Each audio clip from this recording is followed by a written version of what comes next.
Hi, I'm Kristin Omdahl and welcome to my studio. In this video, I'm going to show you some tips and tricks for making a new pattern. This is the Gracie Knit Lace Shawl. This is a top-down increasing half circular shawl with a beautiful wave texture inspired by the classic feather and fan stitch pattern. While beautiful in one color, the gradient 5-color kit is absolutely exquisite with this design. In this pattern, you will receive written line-by-line instructions with stitch counts and detailed charts and color information if you are using the gradient kit or changing color in any combination. You can follow along in the color sequence for making this gradient shawl as it's shown in the photos. To show you how to make the stitches today, I thought it might be interesting to see it in a different yarn and in a different weight. Even though the shawl is worked in #1 fingering weight Be So Fine gradient yarn, I'm going to show you the tutorial video today in Be So Easy yarn, which is my #5 bulky weight yarn. So instead of the US 7 or 4.5 millimeter circular knitting needles you use to make the lace weight shawl, I'll be doing the stitches on 9 millimeter knitting needles today. We start by casting on, and you want to cast on 15 stitches to start this project. You can use whatever type of cast on you prefer. I'll be showing you long tail cast on. So that begins with a slip knot, and we'll slide our knitting needle onto the slip knot and tighten it up. Then holding your tail in front and your working yarn in back, we'll cast on the rest of the stitches. We need a total of 15 to begin.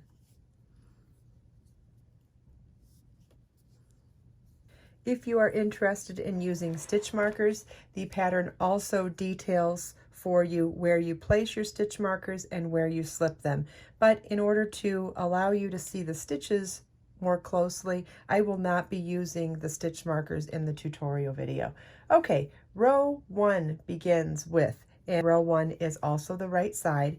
Row 1 begins with knit 1, and then it says to, with an asterisk, place your marker and then knit 1, and you're going to repeat that across so you have a total of 14 markers so that we have our repeat separated. But I'm doing it without the stitch markers, so I'm just going to knit all the way across for row 1.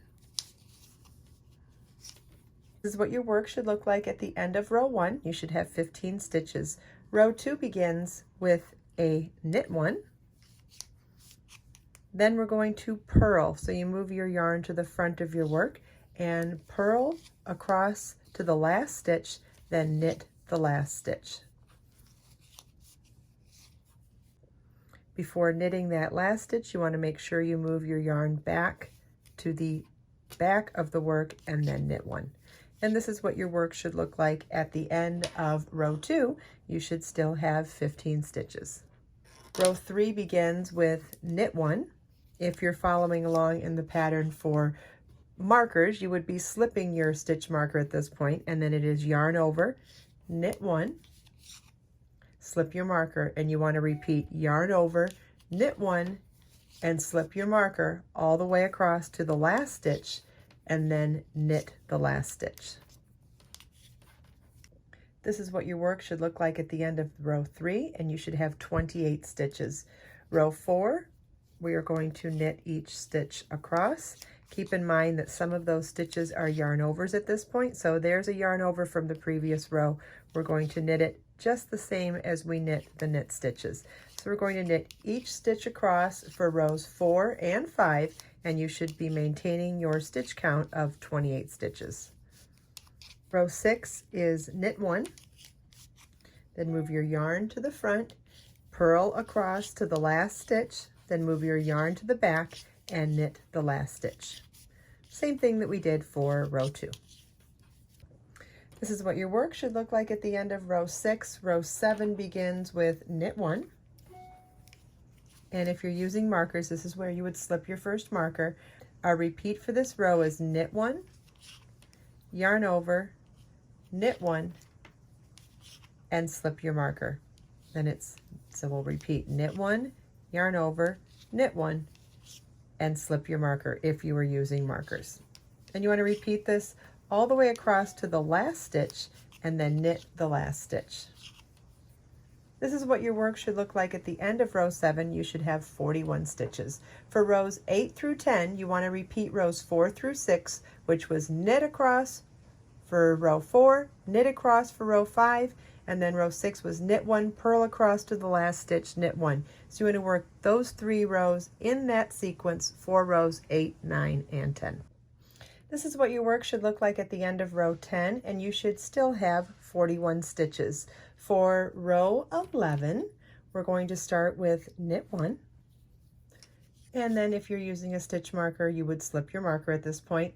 Our repeat for this row is knit 1.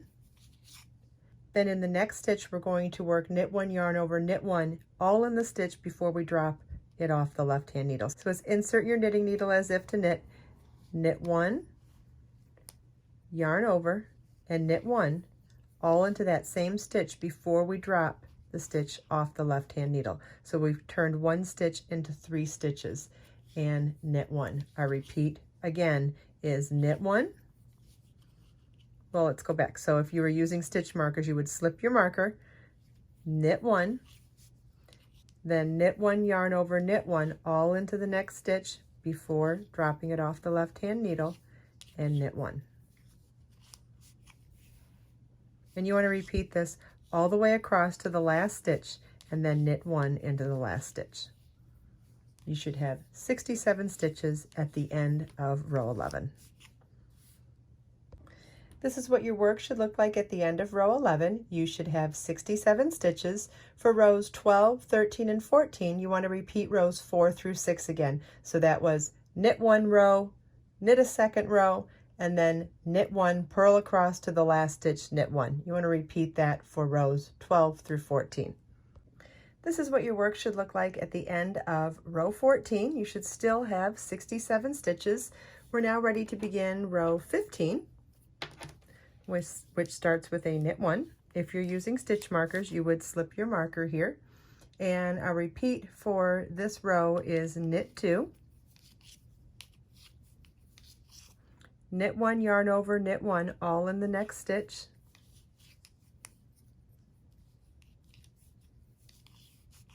And knit 2. I'll show you and slip your marker. So I'll show you that one more time. Knit 2. Knit 1, yarn over, knit 1, all in the next stitch. Knit 2. And if you're using markers, this is where you would slip your marker. You want to repeat this all the way across and then knit the last stitch. You should have 93 stitches at the end of row 15. This is what your work should look like at the end of row 15. You should have 93 stitches. For rows 16 through 18, you want to repeat rows 4 through 6 once more. This is what your work should look like at the end of row 18. You should still have 93 stitches on your needles. Depending on which size circular needle you start with, at any given point when your stitches get too tight on that particular length circular, you can always switch to a longer one. And so as I show you how to do row 19, I will also be switching to a longer circular needle. So to begin row 19, we start with a knit 1, and if you're using stitch markers, this is where you would slip your first marker. Our repeat for row 19 is knit 2 together.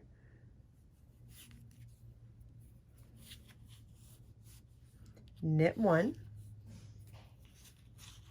yarn over, knit 1 2 times, yarn over, knit 1, yarn over, knit 1, and slip, slip, knit.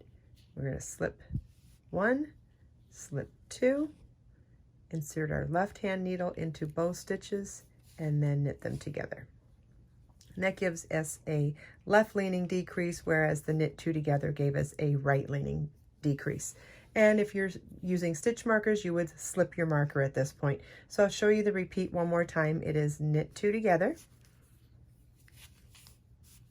knit 1, yarn over, knit 1 2 times,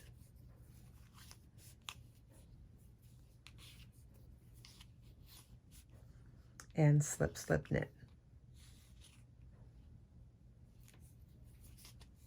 And slip your marker if you're using stitch markers. You want to repeat this all the way across to the last stitch, then knit the last stitch, and you should have 93 stitches at the end of row 19.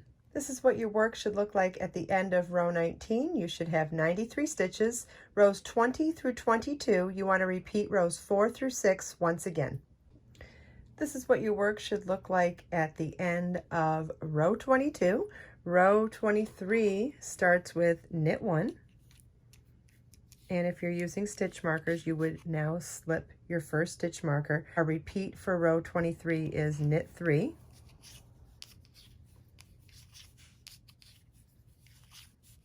Knit 1, yarn over, knit 1 in the next stitch.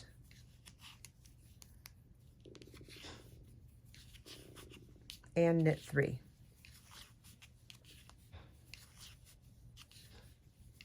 If you're using stitch markers, you would slip your stitch marker at this point. So our repeat is, I'll show you one more time, knit 3. Knit 1, yarn over, knit 1, all in the next stitch.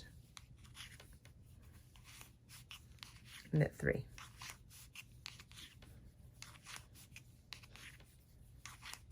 And slip your marker if you're using stitch markers. You want to repeat this all the way across to the last stitch and knit the last stitch.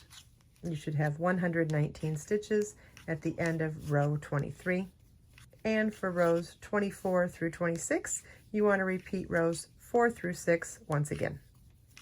At this point, I've shown you all of the stitches that we'll be using in this project. So now let's go back to the pattern and the charts so I can show you how to navigate through either the written instructions or the charts or a combination of the two to finish this beautiful shawl. On page 1, you will find the color sequence detailed information. On page 2 is where we start the written instructions written out in full detail with stitch counts for each row. On page 3, you will find a detailed chart for rows 1 through 74.